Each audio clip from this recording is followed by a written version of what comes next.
Ravi de vous retrouver une fois de plus, très chers téléspectateurs. Ravi de savoir que vous êtes nombreux pour ce programme Bibi One. Un programme que, en tout cas, vous suivez pour la plupart, pour les habitués savent, depuis plusieurs années sur B1 Télévision. Un programme qui met en valeur la sagesse, les partages, les idées, l'avancement de ce beau pays, mais pourquoi pas celui de l'Afrique. Chaque semaine, nous réunissons ici des élites.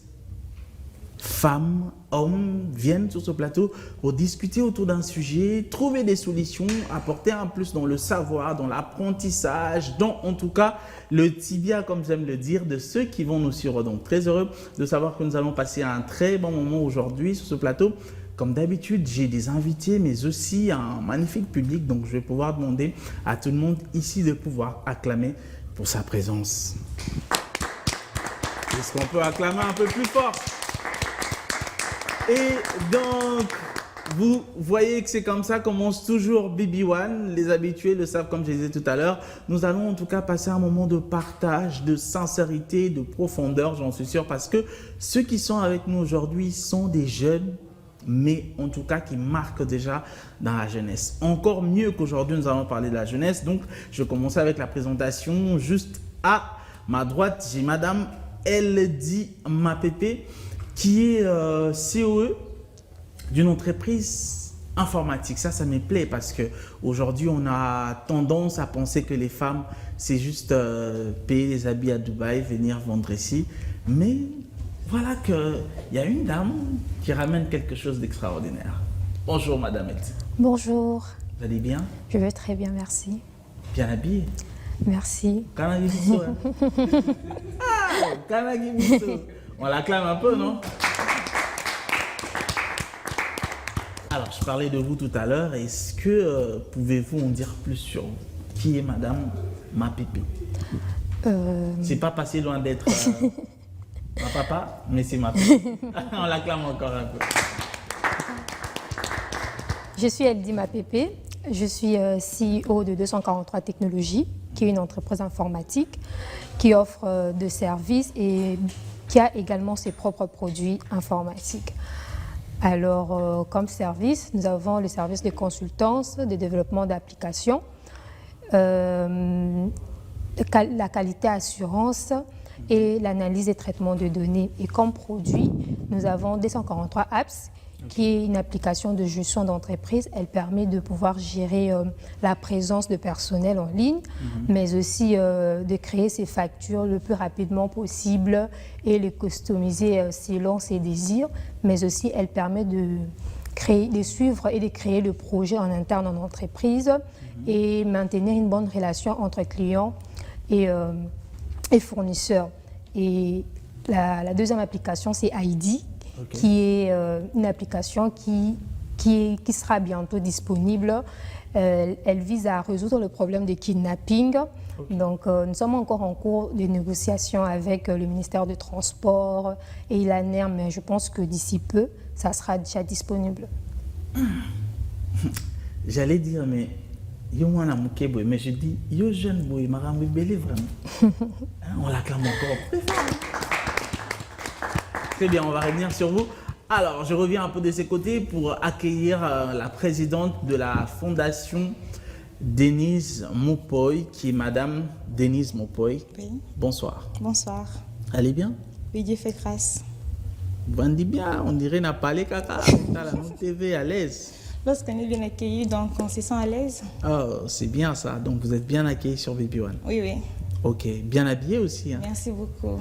Alors, la fondation, ça va? Oui, ça va très bien. Je vous ai présenté comme ça. Avez-vous quelque chose à rajouter à ça? Oui, effectivement. Allez-y. Je suis Denise Mpoyi. Je suis présidente de la fondation Denise Mpoyi. Je suis psychologue sociale, formatrice de filles mères et je suis activiste en nécessaire. Ok. Bienvenue sur Bibi One. Merci. On l'accueille quand même, non? Oui. Et donc, pour finir, c'est avec le seul homme que nous avons sur ce plateau. Lui, c'est le rappeur banquier Salim Mondé, que j'ai improvisé, il faut dire. Il était dans le parage. Je me suis dit, non, je te lâche pas. Je sais que t'en as plein dans le tibia, il faudrait que tu nous rajoutes aujourd'hui. Il faut que tu ouvres ton tibia pour nous parler aujourd'hui. Donc lui, c'est Salim Mondé, ex-candidat de Superstar Vodacom, rappeur à côté des Lexus Légal. Bonsoir. Bonsoir Yoshi. Vous allez bien? Ouais, ça va super bien. Quelque chose à rajouter sur vous? Ah, plusieurs casquettes, mais je crois que le nécessaire a été dit. CEO de Cop de Kin, qui est une plateforme qui facilite au peuple congolais et même africain d'avoir accès aux différentes plateformes de streaming. Oui. Vous savez, dans le temps, on écoutait de la musique sur des cassettes, sur des vidéos, sur des cassettes vidéo, sur des CD.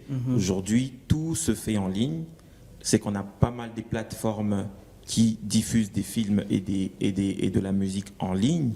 Et pour avoir accès à ces données ou à ces plateformes, il faut utiliser une carte bancaire électronique, carte Visa ou Mastercard. Et comme on est dans un pays où le taux de la bancarisation flotte encore en moins de 10%, ça veut dire que ce n'est pas tout le monde qui a accès à une carte bancaire. Que les banques sont en train de tout faire pour que la bancarisation se développe et atteigne toutes les couches. Donc nous, entre-temps, on est une espèce de pont entre ces plateformes et la population qui aimerait consommer les produits qui se trouvent sur ces plateformes. Donc les gens payent ces services via M-Pesa, Orange Money, Airtel Money. Nous, on leur facilite l'accès à ces plateformes. Netflix, Prime, Deezer et j'en passe. Donc c'est une petite structure qui aide à avoir accès à ces plateformes. Très bien, on va développer ça tout à l'heure. Alors, très chers téléspectateurs, comme vous savez, chaque BB1 égale à un sujet. Aujourd'hui, ensemble, nous allons essayer de comprendre l'apport de la jeunesse dans le développement de ce pays. Nous avons des jeunes ici, vous avez compris, qui sont déjà en train de gester pour que ce pays avance. Je vais revenir un tout petit peu chez madame. Ma pépé, moi je voudrais savoir, qu'est-ce qui vous pousse jeune à vouloir investir au lieu de chercher un travail comme tout le monde? Ok. Même si vous l'avez déjà, mais qu'est-ce qui vous pousse au-delà de votre travail, d'être CEO? Je n'ai pas un autre travail. Mon travail uniquement, c'est celui d'être CEO de 243 Technologies. Okay. Donc, au préalable, 243 n'est pas mon premier bébé, si je peux le dire comme ça. Okay. Lorsque j'étais étudiante, avec deux amis à moi, j'ai lancé Dynasty Agence. Et Dynasty, c'est une agence événementielle qui aide à organiser les différents événements, que ce soit le mariage et ainsi de suite. Et je pense que grâce à Dynasty, ça m'a permis de pouvoir épargner de manière suffisante. Et avec l'opportunité que j'ai eue de pouvoir créer des 143, c'est comme ça que je ne veux pas dire passer, mais je vais dire créer ensuite des 143 Technologies. Mais au préalable, je pense que je n'avais jamais, je ne veux pas dire jamais, voulu travailler pour quelqu'un. J'ai toujours voulu et j'ai toujours eu ce désir de pouvoir mieux gérer mon temps personnellement. Et je pense que ces désirs de pouvoir entreprendre, c'est quelque chose que je ne veux pas dire qui est naquis, mais qui a toujours vécu en moi. Et en dehors de cela, j'ai toujours vu ma mère s'est débrouillée dans ses commerces. Donc déjà, je dirais que c'est un peu inné, de façon préalable, déjà en voyant ma mère et bien sûr avec toutes les autres femmes que je voyais en famille. Donc c'est un peu ça, de cette manière que ça s'est développé. Ouais. Très bien. Alors, on va revenir un peu chez Denise. Moi, j'aimerais savoir, nous sommes dans un pays où la jeunesse n'occupe presque pas les postes à responsabilité. Donc, je ne pense pas qu'il y a plus de 10 jeunes qui sont DG ou encore qui sont au Parlement, dans les postes qui peuvent faire changer les choses favorablement pour la jeunesse. Alors, ou si encore ils sont jeunes, c'est d'un âge un peu avancé. On va ici parler vraiment des jeunes un peu en moins de 35 ans ou encore à partir de 35 ans. Alors moi, j'aimerais savoir, est-ce que ce que font les jeunes aujourd'hui, ça pousse vraiment un plus à l'avancée de ce pays selon vous? Effectivement, parce que lorsqu'on s'est mis ensemble en tant que jeunes et qu'on montre de quoi nous sommes capables de faire, on peut captiver l'attention de vieux, de messieurs, de vieux, si je peux le dire, qui sont là et qu'on peut dire que nous sommes capables de faire et d'y arriver. Parce que moi, personnellement, comme la dame venait de dire, moi, je l'ai commencé depuis que j'étais petite. Parce que je suis altruiste, si je peux le dire. Donc, je suis née pour être avec les autres, partager avec les autres, être avec les autres. Donc, dans ce sens-là que la jeunesse congolaise, en tant que femme comme garçon, lorsqu'on se met ensemble, on montre nos capacités, de quoi nous sommes capables de faire. Je vous rassure qu'il y aura beaucoup de changements. Et surtout que la jeunesse vient avec des innovations. Parce que à l'époque, c'était des dactylos, je ne sais pas si je me trompe, mais aujourd'hui, ce sont des ordinateurs. On ne peut pas rester, que nous sommes en 2023, nous utilisons toujours les dactylos. C'est quasiment impossible. Donc, la jeunesse vient avec des innovations, la nouvelle technologie comme la dame, l'actualité, dans plusieurs choses, dans plusieurs domaines, qu'on peut croire encore pour le changement du pays et le développement. Très bien. Alors, Salim, moi, j'aimerais savoir, est-ce que c'est que rapporte aujourd'hui, le plus que rapporte la jeunesse aujourd'hui au développement de ce pays, on voit quand même certains pays où il y a des jeunes millionnaires, des jeunes milliardaires, des jeunes qui ont des gros investissements. Ici, c'est vrai que nous sommes en train de parler des investissements que vous avez tous, mais nous savons aussi les problèmes qui est là. On ne vous aide pas suffisamment, il n'y a pas de suivi, on a du mal à vous octroyer des fonds, que ce soit par le gouvernement ou encore par les banques. Moi, j'aimerais savoir, Salim, est-ce qu'aujourd'hui, on ne vend pas, la jeunesse ne vend pas bien le pays que dans l'art, par exemple, ou encore que dans le sport où on vient de rafler des médailles ici à des compétitions, mais que les choses les plus importantes de la vie, c'est encore les vieux, s'il faut les appeler comme ça, qui tiennent l'avancée de ce pays. Merci pour la question qui est d'ailleurs très pertinente, mais je pense que l'avenir de ce pays, comme c'est un slogan que les gens ont l'habitude de le dire, l'avenir de ce pays repose entre les mains des jeunes, mais cela n'est pas qu'une phrase, c'est vraiment la réalité. Les personnes qui sont vieilles aujourd'hui, qui occupent ces hauts rangs ou ces postes décideurs dans ce pays, c'est des personnes qui étaient jeunes hier. Et si on remarque bien, ces personnes qui étaient jeunes hier avaient déjà ces ambitions-là. La jeunesse actuelle, qu'est-ce qu'elle a comme ambition? On sait ce qui se passe. C'est que généralement les personnes donnent un maximum de leur temps à ce qui est divertissement. Si c'est pas le pari foot, c'est de l'alcool dans les bars, c'est tout ce qui est plein jeu, tout ce qui distrait. Je dis pas qu'il ne faut pas s'amuser, mais je pense qu'il faudrait que les jeunes s'intéressent à des voies qui pourraient faire en sorte que demain, que ces personnes se retrouvent à ces mêmes postes, mais avec des idées neuves. Donc on ne va pas blâmer les personnes qui sont plus vieilles à occuper ces postes et à diriger et à donner la direction de ce pays comme bon leur semble. Comme bon leur semble, on ne va pas les en vouloir si nous-mêmes en tant que jeunes, on ne fait pas un effort d'avoir ces ambitions, de rentrer dans cette voie-là pour espérer un jour occuper ces postes et changer les choses.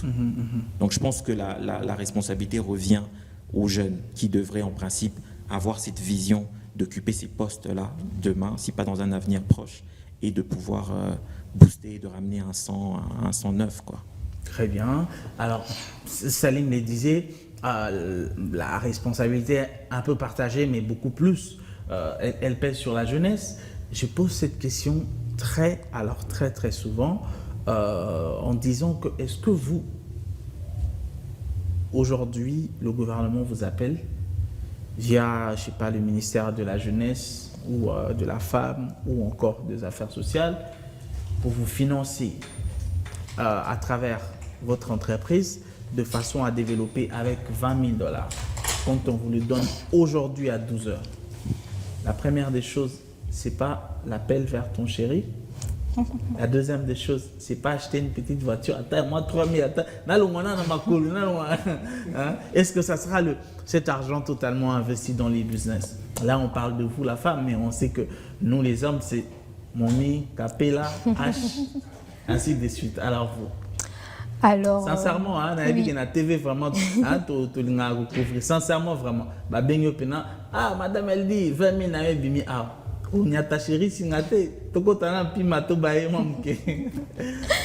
Non, mais sincèrement, Lorsqu'on m'appelle pour ces genres d'affaires ou de transactions, on va pas se mentir, l'argent entre les mains, ça glisse. Donc l'idéal, c'est d'abord de le placer dans votre compte bancaire. Et ensuite, comme l'a dit monsieur précédemment, tout dépend de notre mindset, donc de ce qu'on désire. Moi, personnellement, je sais ce que je veux. Je sais également quels sont les différents voies et moyens pour parvenir à ce que je veux. Donc, je pense que dès que j'aurai en ma possession cet argent, je ne vais pas les dilapider, ça ne va pas revenir deux fois. Comme on dit, chance et malami balete. Donc, il faudrait savoir qu'est-ce que vous allez en faire concrètement. J'ai mon entreprise, je pense que ça sera une pierre de plus pour pouvoir la construire et la rendre beaucoup plus grande. Donc, je pense que c'est juste dans cette optique dans laquelle on va rester. Bon, yo, informaticienne, je peux encore te croire. Je peux encore te croire. Si on a balou qui côté, on est sociable. Il y a pas le bien on a émission. Il y a dans on t'a tout. Quand on a cadre, il y a ONG, il y a tout, moi 20 000 côtés par rapport. Il y a les bosso. Au bien à Gimste. Il y a une feuille. Par rapport. Après, rendez-vous. Et ça a été au moni baro batongi côté hôtel du fleuve vraiment. Bon, OK, Merci pour la question. Ils associables, Coco, ça me saute. Tout d'abord, oui, je suis dans la vie sociale. Oui, dans la vie de tous les jours. Mais concernant ma fondation, nous avons des objectifs. OK. Bien sûr qu'on me donne des fonds. La première des choses, ça sera d'abord d'atteindre mes objectifs. Et puis, on verra avec le reste, on verra. Oui, mais lorsqu'on donne de l'argent, c'est pour aider les filles mères, aider les orphelins les plus démunis, aller dans des hôpitaux pour laisser des médicaments. Donc, c'est ça l'essentiel pour moi d'abord, pour ma fondation, atteindre les objectifs de ma fondation. Très bien. Alors, Saline, moi, j'aimerais savoir, aujourd'hui, nous sommes dans une espèce de révolution de la jeune femme. On la voit un peu plus dynamique que hier. On voit des petites entreprises en ligne. On voit, j'ai parlé tout à l'heure des vêtements. En tout cas, ce sont des choses qui arrivent quand même à faire que l'économie puisse bouger d'une façon ou d'une autre. Alors, est-ce que vous voyez d'abord ça de près ? Sachant déjà que vous êtes dans une boîte, sûrement vous travaillez aussi avec des femmes, je ne sais pas, qui livrent ou qui font des services. Est-ce que vous voyez qu'aujourd'hui, la femme se réveille un peu plus que nous, maman ? Oui, bien sûr. La culture qu'on avait avant, c'est que les premiers cadres de ce pays, c'est-à-dire les personnes qui ont eu la formation des Belges, les premiers cadres de ce pays ont été embauchés et que c'était un peu plus l'homme qui était mis en avant, qui a fait ces études-là, qui a eu accès à des entreprises telles que la GKMIN, la SNCC, il y avait plus d'hommes. Et c'est même une lutte un peu à travers le monde que la femme n'est pas très impliquée. Il y a même je pense qu'il y a même des décrets dans certains pays où, dans certaines entreprises, on ne peut pas embaucher. Il y a un nombre bien précis des femmes qu'il doit y avoir dans l'entreprise. On ne doit pas privilégier seulement les hommes. Et tout ça, c'est une campagne. Il y a un quota, oui. Tout ça, c'est une campagne qui fait en sorte qu'il faut que la femme se réveille. Et je vois aujourd'hui, dans notre pays, vous connaissez, on a un problème d'emploi, il y a le chômage. Et la femme refuse de se laisser. Et elle se donne un objectif, soit de faire quelque chose qui va lui permettre de garder sa dignité, et donc d'avoir un peu d'argent et de se développer. Si jamais un jour l'emploi ne vient pas, elle est dans une voie qui lui permet de se prendre en charge, quoi. Très bien. Donc je pense qu'il y a vraiment beaucoup d'avancées. Les femmes font un effort de se prendre en charge aujourd'hui. Les femmes se prennent de plus en plus en charge. Nous étions à Brazzaville pour répondre à l'invitation du Mbongi de la femme africaine. Une invitation en tout cas qui nous a réunis avec beaucoup de femmes africaines, beaucoup de femmes dynamiques, et nous avons eu l'occasion ou encore l'honneur de prendre parole, de partager autour d'un sujet. Bravo à l'organisation, bravo à Madame Splendide qui ne cesse d'innover à Brazzaville, qui ne cesse d'apporter un plus pour son combat qu'elle lutte, en tout cas en faveur de la femme. Nous allons regarder cet extrait qui nous a permis en tout cas de vivre de très bons moments, un court moment mais magnifique, un clin d'œil à Madame Billet qui nous a accompagnés. Je ne peux pas citer Madame Billet sans faire un clin d'œil à mon patron, le boss Jean-Pierre Moutamba qui nous suit. Et donc, on va tous regarder cet élément et on se retrouve juste après pour la suite de cette émission. Le Mbongi de la femme africaine, un espace d'échange et de discussion portant sur les grandes questions relatives à l'intégration de la femme au développement. La place de l'industrialisation dans l'économie africaine en général et congolaise en particulier, défis, opportunités et actions pour favoriser les exports. C'est l'un des thèmes qui ont fait l'objet d'échanges d'expériences à ce Mbongi. Le langage de l'industrie, le langage du monde des affaires, c'est l'excellence. Vous allez vous différencier lorsque vous êtes excellent sur le marché. Plus que jamais, on a besoin de tous les métiers, des bons mécaniciens, des bons électroniciens, des bons informaticiens, des bonnes personnes. Lorsque vous venez chez moi, moi je travaille mes tuteke moi-même. Les tondolos, vous viendrez me trouver en train de casser mes tondolos. C'est un plaisir, c'est un bonheur. Il faudrait que nous militions pour que vraiment, au-delà de la production agricole qui se fait, que réellement des industries se mettent en place. Les industries, nous ne sommes pas encore en mesure de produire nous-mêmes nos engins. Quoique, si on fait déjà des machines à foufou, ça veut dire qu'on a déjà la capacité pour pouvoir produire à plus grande échelle. Mais aujourd'hui, il faut se mettre ensemble. Au premier jour de ces assises, les femmes venues de quelques pays africains et celles du Congo ont également réfléchi sur l'autonomisation de la femme à l'ère du numérique, femmes entrepreneurs face aux enjeux et défis de la ZLECAf et valorisation des nouveaux métiers du secteur tertiaire. Échanger avec les femmes sur la place de ces dernières dans les métiers d'avenir dans le domaine de la communication et des médias, les enjeux et l'impact socio-économique de ces métiers en Afrique. Voilà résumé l'intérêt de ce panel à ce Mbongi de la femme. Les gens confondent souvent télé et journalisme. On pense que quand on parle de la télé, on voit le journaliste et le caméraman. Derrière ces deux personnages, il y a aussi d'autres métiers qui sont tout autant importants. Au niveau de notre chaîne, on a des camérawomen, des monteuses, s'il faut les appeler comme ça. On a, en tout cas, dans tous les aspects techniques, journalistiques, les femmes sont présentes et à un nombre très, très important.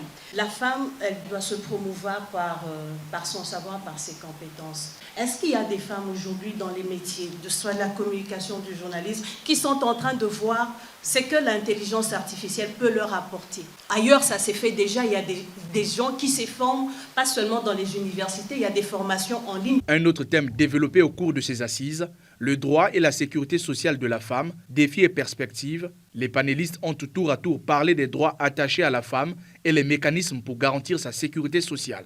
La secrétaire exécutive du Conseil consultatif de la femme, Antoinette Kébi, s'est réjouie de la bonne tenue de ces assises et a appelé les femmes à intérioriser les enseignements appris. La présence d'intervenants de différents pays du continent aura été l'occasion d'élargir nos horizons et de nous rappeler que l'émergence et le développement de notre pays doivent se penser dans une approche de double intégration.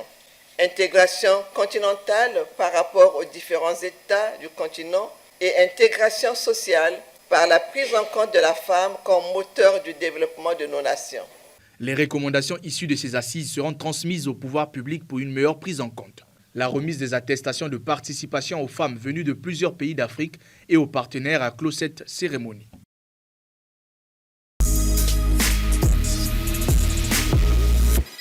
Sur ce plateau, nous sommes avec de jeunes, mais pas n'importe lequel, ceux qui œuvrent, ceux qui apportent un plus pour le développement de ce pays. Nous sommes en train de parler d'un sujet très simple qui parle aussi de l'apport de la jeunesse dans le développement de ce même beau pays, mais pourquoi pas du continent. Alors, je reviens tout droit chez vous pour en savoir un tout petit peu. Là, nous sommes en train de parler de ce que la jeunesse apporte au pays et aussi même de ce que le pays peut apporter à la jeunesse. Mais moi, j'aimerais savoir un peu, parfois, on a l'impression qu'en Afrique, on ne se soutient pas assez. On va parler un peu de la réalité. Je vais passer la parole à tout le monde avec cette même question. Est-ce que votre entreprise, il y a assez de Congolais qui viennent vers vous pour passer des commandes? Est-ce que vous êtes satisfait de ce que ça donne sur le terrain jusque-là? Oui, en argumentant votre question, je dirais que c'est assez difficile. Si je prends juste l'échantillon de la RDC, et précisément de Kinshasa, vous allez voir, nous faisons face à un marché de plus de 2 millions de personnes, mais malheureusement, ce qu'on a tendance souvent à rencontrer et que les Congolais, en général, nous avons du mal à faire confiance. Et surtout lorsqu'on est face à la jeunesse et à un compatriote. Non seulement ça, ils ont vraiment du mal. Ils sont plus tournés vers des solutions qui sont de l'extérieur. Et c'est ce qui chagrine le plus parce que nous avons également les mêmes compétences, voire même, des fois, ces solutions vont vous coûter beaucoup moins cher que lorsque vous tournez à une solution qui est en dehors du pays. Et c'est un problème qu'on rencontre souvent, que nous avons nous-mêmes vécu cela à 243 technologies. Je remercie, ou bien je dirais carrément que on est assez chanceux, si je peux le dire entre parenthèses, qu'il y a des entreprises qui sont étrangères qui ont plutôt vu que c'était une opportunité pour eux de pouvoir travailler avec nous et je pense qu'on ne les a pas dessus parce que notre partenariat s'étend à plus d'1 an et que nous sommes capables de pouvoir leur rendre service. Je pense que ça signifie déjà que nos capacités sont largement suffisantes et que nous sommes capables de pouvoir leur combler par rapport à leurs désirs. Et si vous me permettez, je vais également faire un appel pour me tourner vers les entreprises qui sont locales, mais aussi dans l'Afrique entière, que nous sommes capables de faire beaucoup de choses. Je pense qu'il vous suffit de nous faire confiance. Et je pense que sur base de la confiance, on pourra faire beaucoup des exploits ensemble. Il suffit de pouvoir tendre la main à cette jeunesse que nous sommes, déjà au préalable, mais aussi à ces entreprises locales que nous sommes. Alors, 243 technologies, je pense que peut pouvoir combler ces manques qu'on a de divers services informatiques que nos entreprises, tant publiques que privées, ont du mal. Si on prend par exemple les entreprises privées, vous voyez qu'il y a réellement un problème d'archivage. Vous allez partir, vous allez vous présenter, vous avez besoin d'un document quelconque, ça va prendre largement du temps. Mais par rapport, si vous venez à 243, on est capable de vous faire une application qui peut vous permettre de gérer tous ces documents-là, que ce soit des années antérieures, que ce soit des années futures, et que ça va vraiment vous permettre de pouvoir gagner du temps, le temps de réponse par rapport à une requête quelconque, que ce soit lorsque un client se présente vers, par exemple, le ministère, disons à la commune, pour pouvoir avoir un document quelconque. Il vous suffit de pouvoir taper une recherche, vous tombez directement sur le document, vous l'imprimez, vous le donnez. Vous voyez que la transaction s'est faite en moins de quelques minutes. Par rapport à ce qu'on vit présentement, vous avez besoin d'un document, on vous demande de passer après 2 jours, vous repassez, 2 fois, ce n'est même pas encore disponible, vous repassez, vous faites pratiquement 2 semaines, 3 semaines, voire 1 mois, supposons que ce document était de manière urgente. Vous voyez que ça vous pénalise par rapport à votre projet, par rapport à votre emploi du temps. Vous ne pouvez pas les gaspiller juste en courant derrière ces personnes pour pouvoir avoir votre document. Alors, ce que je demande, c'est que vraiment que ces entreprises publiques et ces entreprises privées puissent nous faire confiance, non seulement à nous, à 243 technologies, mais aussi à toute la jeunesse. Je pense que nous serons capables de faire de grandes choses ensemble. Très, très, très bien. Je pense que le message est passé. Je reviens un peu chez Salim. Un tout petit peu, je disais que la même question va passer. Vous êtes en RDC où, Madame le disait tout à l'heure, il y a un marché qui a des millions d'habitants. Est-ce que vos produits sont reçus comme il faut? Est-ce que les gens se méfient parce que vous êtes un Congolais? Est-ce que expliquez un peu comment vous vivez les réalités? Parce que parfois, on parle d'entrepreneurs, les gens pensent que nous avons des millions, aussi longtemps que les produits que nous offrons valent vraiment beaucoup plus d'argent que nous ne taxons, mais les Congolais ont toujours du mal à nous faire confiance. Est-ce que vous vivez ça ou bien vous ne vous plaignez pas? Bon, on dit nul n'est prophète chez soi, et ça, c'est pas un problème d'Afrique ou du Congo, c'est partout. Lorsqu'on veut que toute la forte agglomération d'une ville ou d'un secteur quelconque s'intéresse à vos produits, il faut s'imposer. Il faut faire un effort de s'imposer. Il y a le sérieux et la constance. Le seul problème du Congolais, c'est que, je vais vous donner un exemple simple. Vous pouvez croiser une maman qui vend des beignets au coin de la rue. Elle a fait 6 mois en train de vendre ses beignets. Les beignets que tout le monde consomme dans ce secteur. Un bon matin, vous allez vous réveiller, elle a changé de maison, elle habite maintenant dans une autre commune et ses beignets disparaissent et puis c'est fini. Les entreprises congolaises, ce qui leur manque, c'est le sérieux et la constance. Donc si vous êtes sérieux et constant dans ce que vous faites, aujourd'hui les gens refusent vos services, après-demain ils refusent, un jour ils seront contraints de vous utiliser, vous, parce que ça fait des années que vous êtes dedans et que vous êtes sérieux. Je pense que la responsabilité est partagée. Le Congolais ne te fait pas confiance parce que tu es son frère congolais. On est dans un pays où il y a beaucoup de manques. Lorsqu'on voit un étranger venir qui se prend au sérieux, qui offre le service, les gens ont tendance à se pencher vers cette personne. Pourtant, c'est des services que nous pouvons aussi offrir à notre niveau. La responsabilité, elle est partagée. Le peuple ne nous fait pas confiance parce que parfois, peut-être, on peut manquer le sérieux, on peut manquer le matériel, on peut manquer pas mal de choses qui font en sorte que l'on puisse bien défendre notre business. Les gens, au départ, ont toujours tendance à ne pas appuyer parce qu'ils aimeraient que l'on fasse nos preuves. Moi, au début, on avait du mal à avoir pas mal de clients. Aujourd'hui, maintenant, on ne fait plus beaucoup de pubs. Il y a des gens qui nous contactent un peu de partout. Ça va de bouche à l'oreille. Quelqu'un qui utilise nos produits, on parle à son cousin, on parle à son entourage et cet entourage nous contacte. Donc, je pense que il faut pas... Lorsqu'on veut avancer, on ne trouve pas des raisons qui nous bloquent. On fait juste un effort d'avancer, peu importe les problèmes qui nous calent, on fait un effort d'avancer. Et dans le cas de madame, c'est que la plupart d'entreprises travaillent avec des personnes dans lesquelles ils vont avoir certains profits.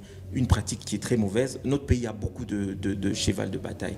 La corruption, les rétrocommissions. Une personne va te faire rater un marché à toi, son frère, pour favoriser un marché à quelqu'un d'autre. Ça peut être un autre Congolais ou un autre, parce que avec cette personne, il y a un deal, il y a quelque chose. Et c'est une pratique qui tue la méritocratie. Ouais. Bref, on ne changera pas le pays en un clin d'œil. Il y a pas mal de travail à faire pour pouvoir avancer. Donc je pense qu'il faut le sérieux. Il faut la constance. Vous êtes une entreprise informatique aujourd'hui. Après 15 ans, votre nom doit être là. Vos produits doivent être là. Ils doivent être adaptés à l'actualité, à la modernité. Aujourd'hui, les gens ont refusé de vous contacter. Après 15 ans, vous serez tellement grand qu'ils n'auront pas le choix que de vous contacter. Donc, il ne faut pas perdre espoir. Voilà. Très bien dit. Alors, Madame Denise, moi, j'aimerais savoir, vous, en tant que femme, vous êtes jolie. Vous arrivez voir un monsieur parce qu'il doit vous aider, parce que voilà, vous avez besoin de son aide ou de son apport pour pouvoir aller aider, parce que c'est ça la mission de votre fondation.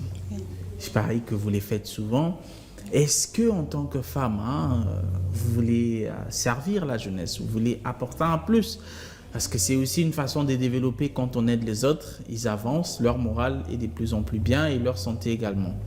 Est-ce que vous rencontrez des problèmes finalement qui tournent dans des dragues, dans des invitations qui n'ont rien à voir avec ce que vous venez, etc. Est-ce que vous vivez ça ou bien non? Les hommes sont des bonnes moralités jusque-là, ils vous aident comme il faut sans intérêt. Si je dis non, j'ai menti. Oui, il y a des fois. Il y a des fois qu'on dit « Ok, madame, nous allons vous aider parce que vous êtes une femme brave, forte, vous avez de la vision pour changer un peu le monde, surtout que nous vivons dans un monde où la femme est marginalisée. Donc, on peut bien crier parité à l'extérieur, mais à l'intérieur, nous vivons autre chose dont moi, je suis victime. Donc, c'est un peu ça. Il y a des moments où je vais donner un exemple. Un monsieur que je suis allée demander de l'aide pour m'accompagner pour ma conférence, parce que je suis conférencière. Ok, madame, nous allons vous aider. On vous fixe rendez-vous quelque part. Vous savez, ok, monsieur m'a fixé un rendez-vous, donc je dois m'y rendre. Peut-être qu'il veut me répondre par rapport à ma demande. Et là-bas, ça devient autre chose que vous connaissez. Et que je me suis dit, vaut mieux ne pas réaliser au fait cette conférence que faire ce que vous voulez. Vous voyez?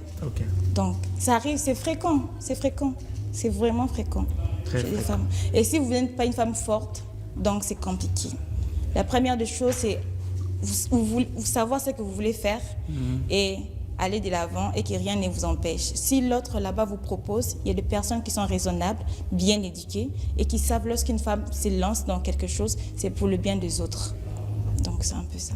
Très bien. On va revenir un peu dans le même angle. Vous êtes jeune, vous avez l'air timide, hein? Mais Marambozolo, on dirait les autres manayote, les autres maman bimba pena. Et quand vous arrivez, surtout que les hommes sont attirés par l'intelligence, vous êtes élégante et vous avez votre entreprise, donc voilà, ça joue. Il y a déjà des atouts de séduction. Quand vous arrivez, tout à l'heure, Salim parlait des rétrocommissions, tout ça. Est-ce que vous rencontrez un peu des gens qui vous disent on aimerait bien travailler avec vous, mais à condition? Est-ce qu'il y a des conditions qui...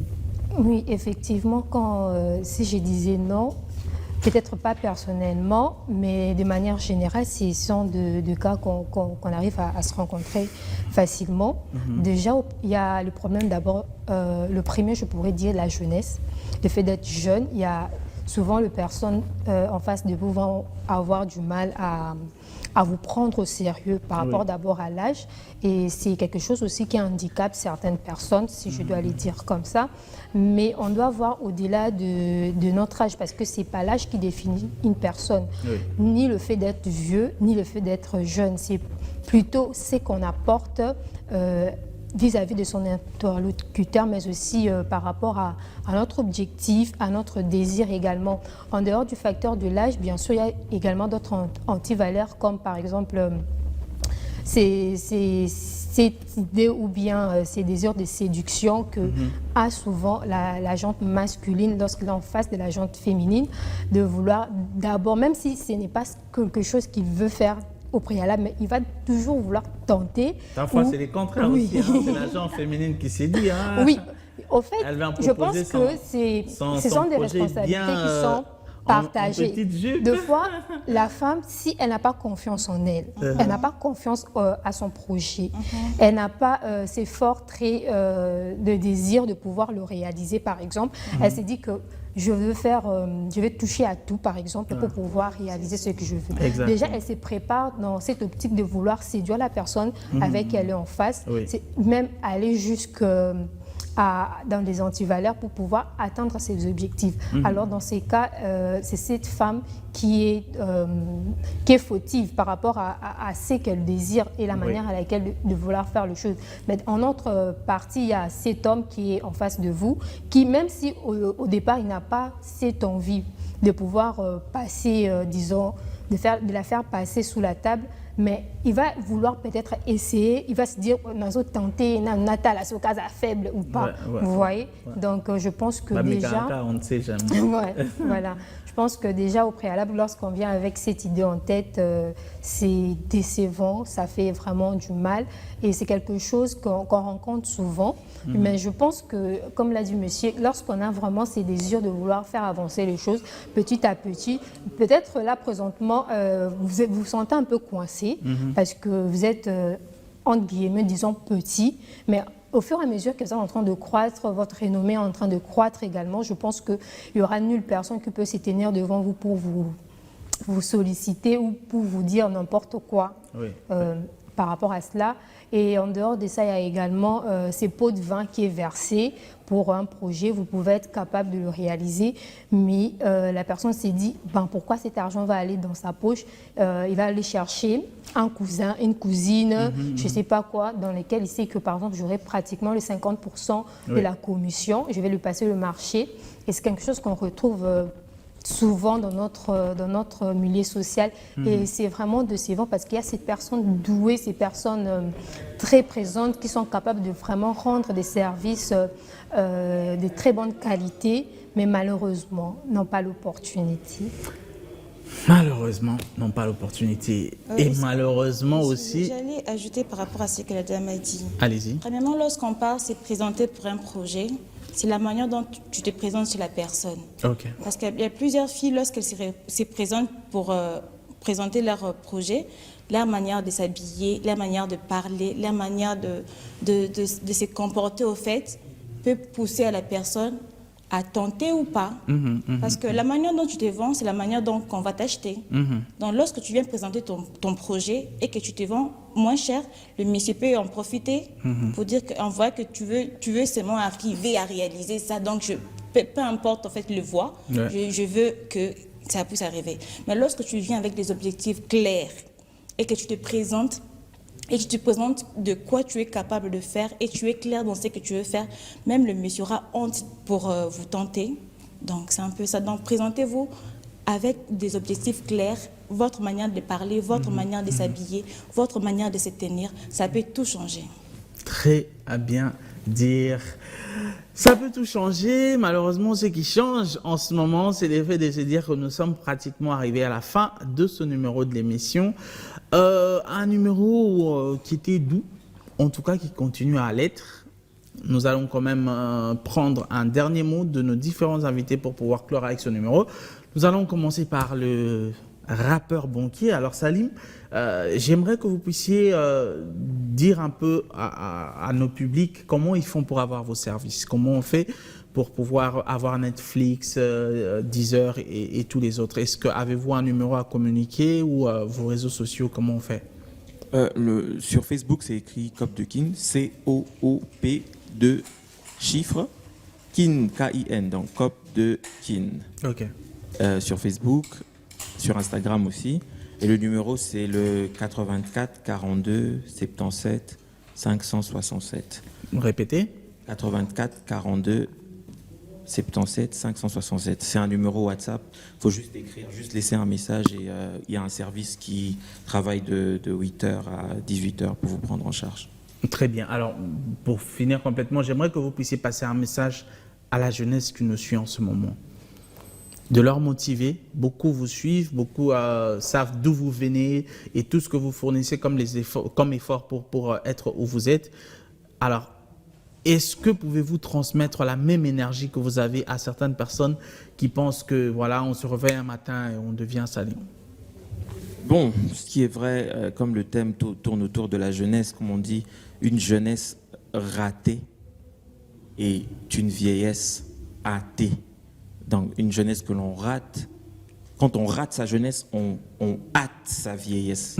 La vieillesse, c'est une étape de la vie où, biologiquement, on devient faible, on ne peut pas faire grand-chose. Et quand on est jeune et qu'on ne peut rien faire, on n'est vraiment pas du tout... On est semblable à un vieux parce qu'on ne sait rien faire. Donc, une jeunesse ratée est une vieillesse hâtée. Donc, profitez de la jeunesse pendant que la santé est encore bonne, pendant que le cerveau tourne très bien, pendant que vous pouvez saisir des opportunités, pendant que vous pouvez tomber plusieurs fois et vous relever avant de vous relever une dernière fois et aller tout droit dans votre but. Donc, je pense qu'il faudrait mettre beaucoup de sérieux dans les projets, réduire le temps de divertissement qui est vraiment un gros moment de gaspillage, il faut le dire. Les gens auront du mal à se dire que se divertir, c'est une bonne chose. Oui, ça vient pour aider dans la vie, mais ayez le temps de vous concentrer sur vos propres objectifs et n'attendez pas que les gens puissent, en tout cas à tout prix, tous adhérer à vos services. Comme on dit, même Jésus n'avait pas convaincu tout le monde, hein, et pourtant il a fait des miracles. Transformer de l'eau en vin, des pierres en pain, il a ressuscité les morts. Mais aujourd'hui, il y a d'autres religions. Donc on ne peut pas convaincre tout le monde. Il faut prendre son temps pour peaufiner, rester focus sur votre travail, sur vos objectifs. Un jour, ça finit par payer. Il faut rester constant. Merci beaucoup, Salim. Alors, Madame Denise, votre lancement de la fondation, grosse réussite comme ça, à Sédiken Village, avec des invités de qualité, etc. C'est quoi? Après cette étape, qu'est-ce qui vient juste après? Merci pour la question. Je tiens d'abord, vous n'avez pas précisé la date, hein, c'est le 22 août. C'est le 22 août. On peut couper? L'émission va passer, c'est lundi, non? Ça va passer le lundi. Ouais. Et ça va passer après la conférence. Ah, d'accord. Voilà, donc c'est pour ça que j'ai posé la question comme si c'est déjà après. Okay, parlons de l'après. Okay. Commente un peu sur l'événement comme si c'est déjà passé parce que l'émission va passer à 16h. L'événement commence à 13, 14h. Voilà. Donc. Ok, il fallait me dire ça avant. Ah ben.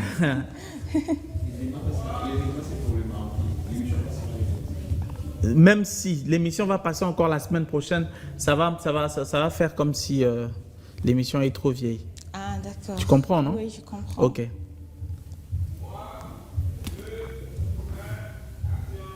Alors, c'est quoi la prochaine étape? Oui, la prochaine étape... Déjà, félicitations. Hein. Merci beaucoup. Oui. La prochaine étape, ce sera par rapport à nos descentes. OK. Vu que vous avez vu, on a eu à récolter l'argent pour la rentrée scolaire. Donc, on va se focaliser dans ça, visiter quelques orphelinats pour aller déposer des fournitures scolaires et pour que les enfants rentrent à l'école. Très bien. Alors, avez-vous un contact aussi s'il y a des gens qui veulent apporter quelque chose, de l'aide comme ça? Oui. Ou même qui veulent vous draguer? Là, ça sera un peu non, ça ne sera pas pour draguer, hein, ça sera rien que pour aider, OK? Oui. Alors, allez-y. Le numéro, c'est le 081 05 77 900. On le répète. Le 081 05 77 900.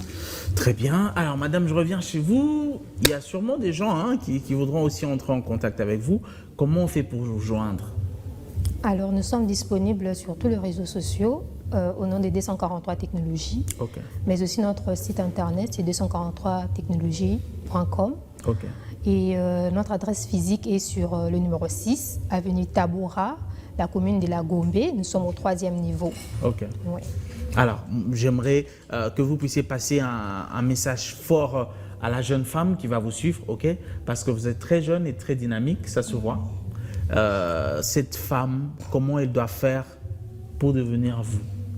Ce qui est vrai, c'est que sachez qu'en ce moment, il y a une femme quelque part, assise, je sais pas, devant son canapé, devant son téléphone, qui est en train de vous suivre, que vous allez inspirer, qui voudra être comme vous. Même si vous avez vos difficultés, même si vous avez les réalités de vos vies, mais elle veut être vous. Cette femme désespérée, jeune, qu'est-ce qu'elle peut faire pour devenir vous? Vous avez cette caméra. Je vous dirais de vous faire confiance, parce qu'avant tout, peu importe les actions que vous aimeriez poser dans l'avenir, il faudrait d'abord que vous ayez confiance en vous, que vous puissiez vous aimer. Vous savez que vous êtes capable de réaliser de grandes choses. Lorsque vous-même vous êtes rassuré que vous êtes capable de faire de grandes choses, je pense que le reste n'est qu'à venir. Et derrière chaque difficulté, ayez cet œil d'entrepreneur de toujours vouloir de voir une opportunité.